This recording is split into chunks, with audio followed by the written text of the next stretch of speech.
Hello, সবাইকে welcome. চলে আসলাম বৃষ্টির দিনে ধানমন্ডি লেকে।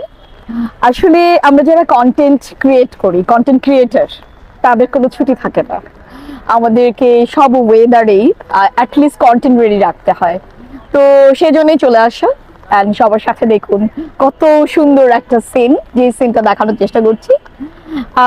সত্যি কথা বলতে কি, বৃষ্টিটাও ভালো লাগছে, ভাবলাম বৃষ্টিটা এনজয় করব, দুই একটা কন্টেন্ট রেডি করব।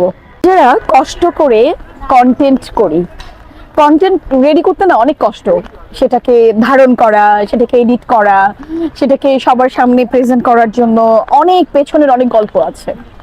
একটা কন্টেন্ট যখন রেডি করে আমরা পোস্ট করি, আমাদের যারা আপনারা অডিয়েন্স আছেন, আপনারা যারা যখন কমেন্ট করেন, সে কমেন্টগুলো যদি হয় এনসি, দ্যাট মিনস নাইস, তারপরে অসম, তারপরে বিউটিফুল, আসলে এগুলো মিনিংফুল না।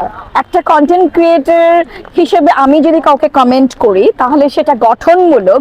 ভিডিওতে কি বলছি, ক্যাপশনে কি আছে, ভিডিওতে কি বলছে, ভিডিওতে কি দেখাচ্ছে, সব বিষয়গুলোকে কেন্দ্র করে আপনি যখন একটা গঠনমূলক একটা কমেন্ট করবেন, তখন গিয়ে হয় গিয়ে ওটার সার্থকতা। কিন্তু অনেকেই আছি আমরা ভিডিওতে কি বলছে, কন্টেন্ট ক্রিয়েটর কি বলছে, ক্যাপশন কি বলছে, সেটা না দেখে, না বুঝে, না শুনেই আমরা এই ধরনের ছোট ছোট একেবারে মিনিংলেস, যেটা ফেসবুক অ্যালগরিদম একেবারেই এটাকে গঠনমূলক বলে মনে করেন না, সেই ধরনের কমেন্টগুলো করে আমরা দায় সারি।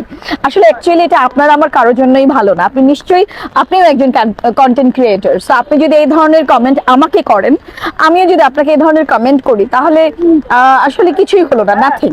আমরা যে লক্ষ্যে কাজ করছি, লক্ষ্য অ্যাটলিস্ট আমাদের অ্যাচিভ করা হবে না। আমি চেষ্টা করি গঠনমূলক কমেন্ট করতে, এখন থেকে আপনিও চেষ্টা করবেন, করবেন তো?